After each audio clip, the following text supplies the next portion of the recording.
If you are planning to build or relocate your ministry or renovate your existing facilities, there are four essential things you need to develop in order to have a successful building project.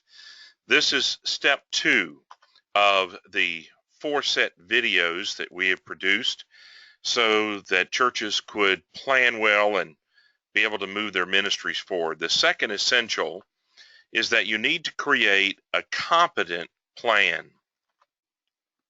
I have a general rule that we talk about often in order to help pastors, ministry leaders, building committee members understand the importance of preparation and planning.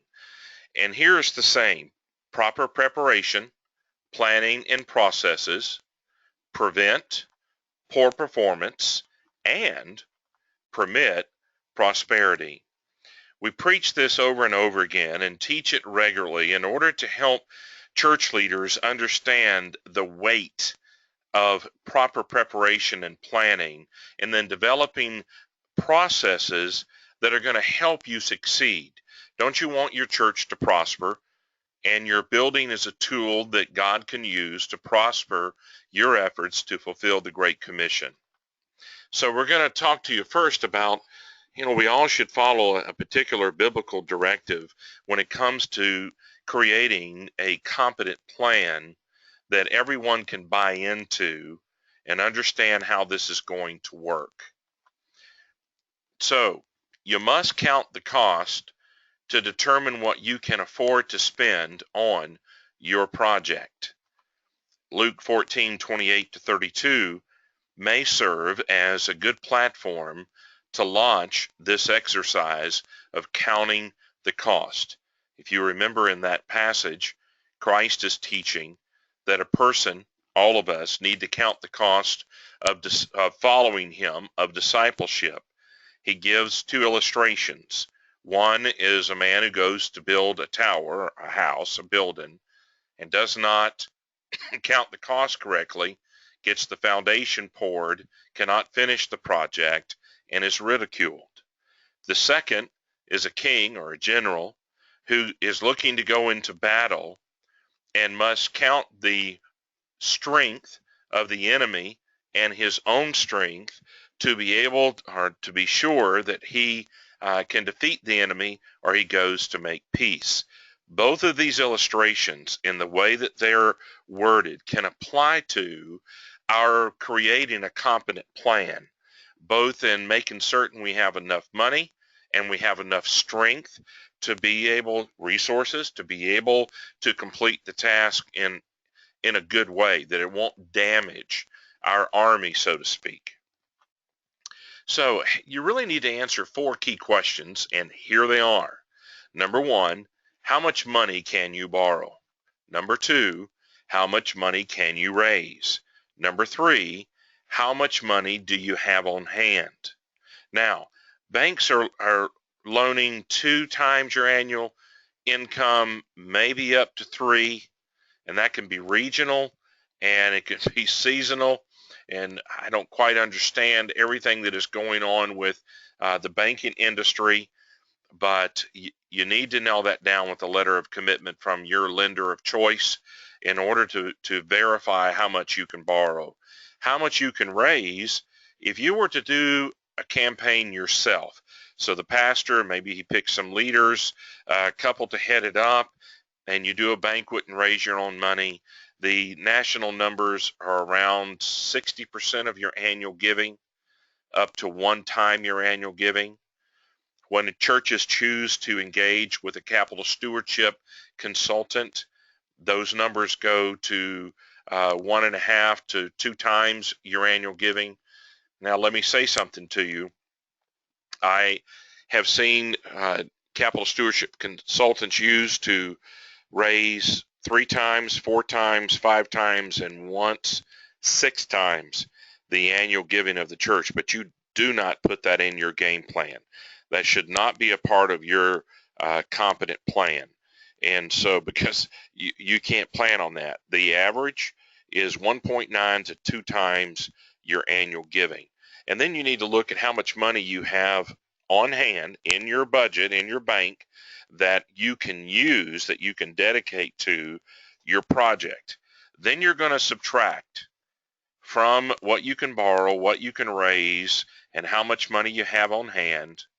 You're going to subtract from that all the money that you owe. So if your church has debt, you have to subtract it from the borrow, raise, and on hand answers to see how much, and you're going to come up probably with a range, whether you borrow 2 times or 3, whether you raise 60% of your annual giving or you raise 2 times your annual giving, and how much money you're allowed to use that you currently have on hand toward the project.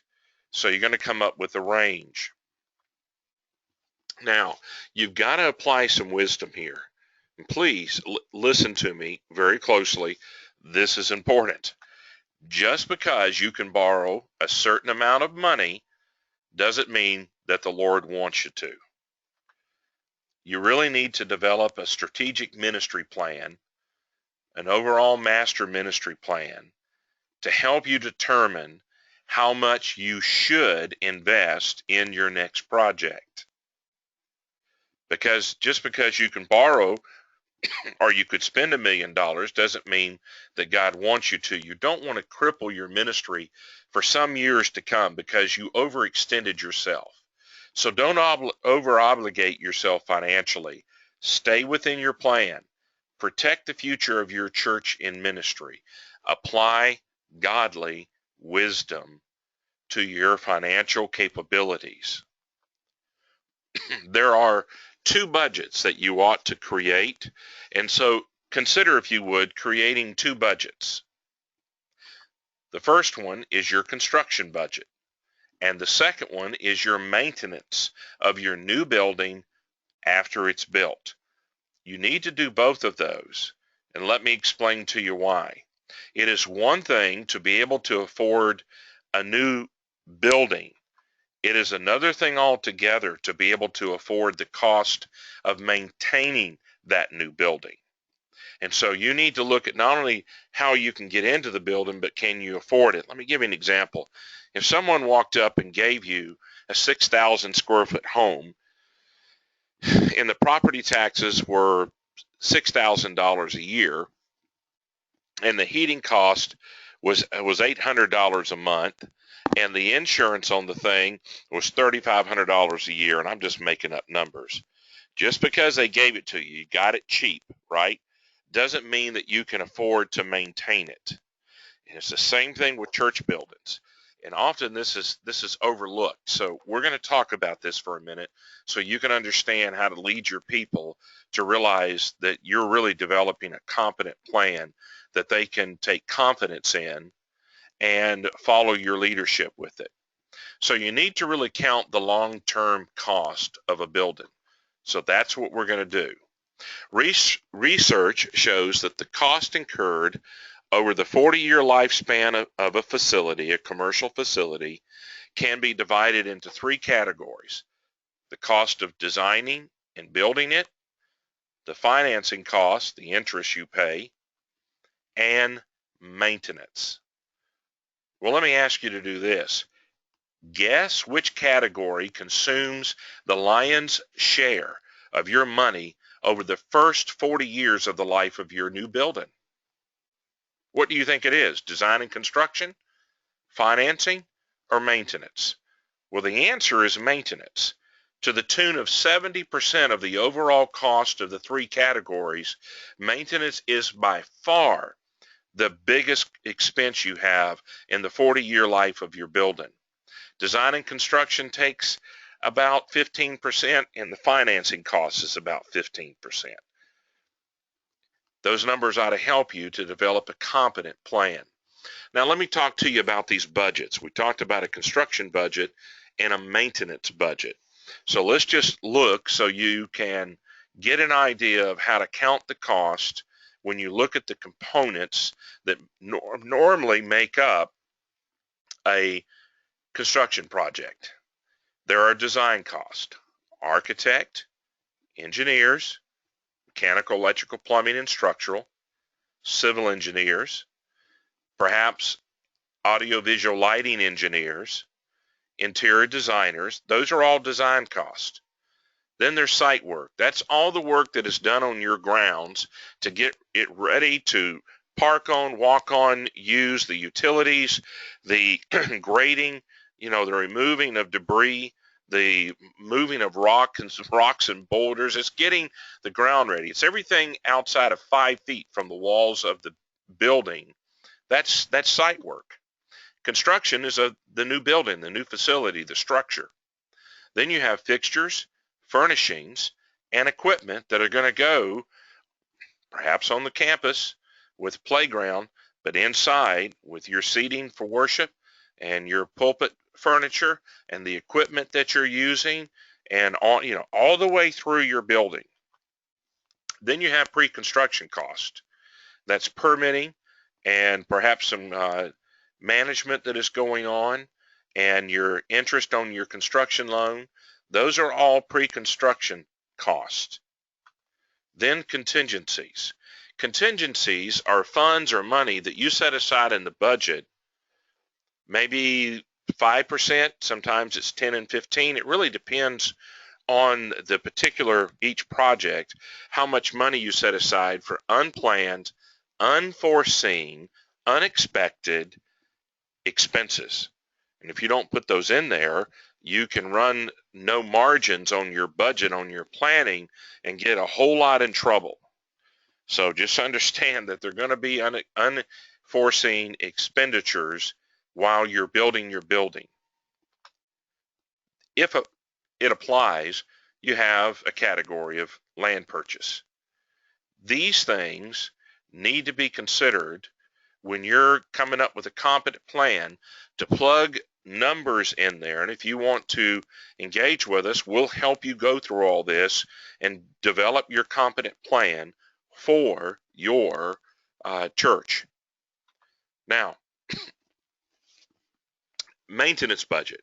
What things go into it? Well, let me give you just several that are going to go into it. Personnel. You've got maintenance men. You may have a facility director or facility manager. You may have a custodian and a custodian chief who is overseeing that.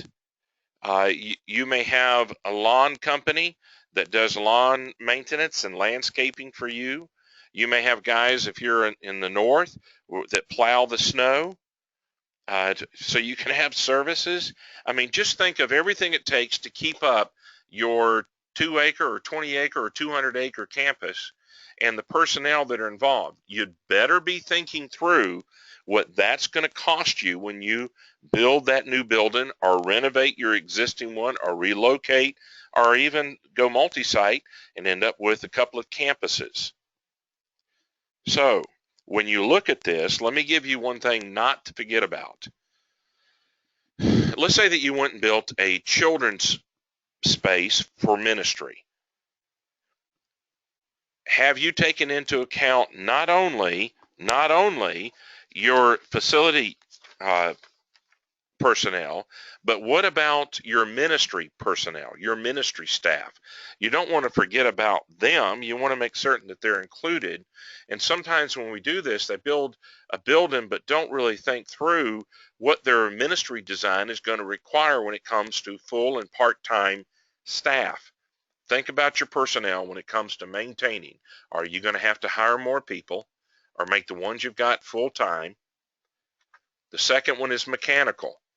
Your structure, your mechanics, your electrical, and your plumbing, all those equipment, furniture, and fixtures, it's all got to be maintained. Materials, utilities, and then insurance. Think through the budget, and you need to make certain you plug in, and there are tools to help you do this, and they're connected to the size and type building that you have. And so you want to make certain that you come up with a competent plan, that you've looked at your existing facilities and what that's going to mean for caring for them, along with adding the cost of maintaining your new facilities. So you really need to, well, let me go back to this. I added the word improvements there for years, for decades. The hotel industry, the restaurant industry, entertainment industries, whether it's ballparks for professional sports teams or coliseums, stadiums, that they realize the value or the necessity to update, to give a facelift, or to completely renovate, redesign, or replace their facilities every 3 to 7 years because of what it does. Facilities sit, and people get very used to them. They start to look weary and worn. They can wear out. You may think, well, it's kind of stale. It's kind of stagnant. It's been this way for a long time, and psychologically it's working against you. The same thing with building. So I put improvements in there to encourage you every 3 to 7 years. Put new paint on your building inside and out. Re-landscape the outside of your building. Put new flooring in your building.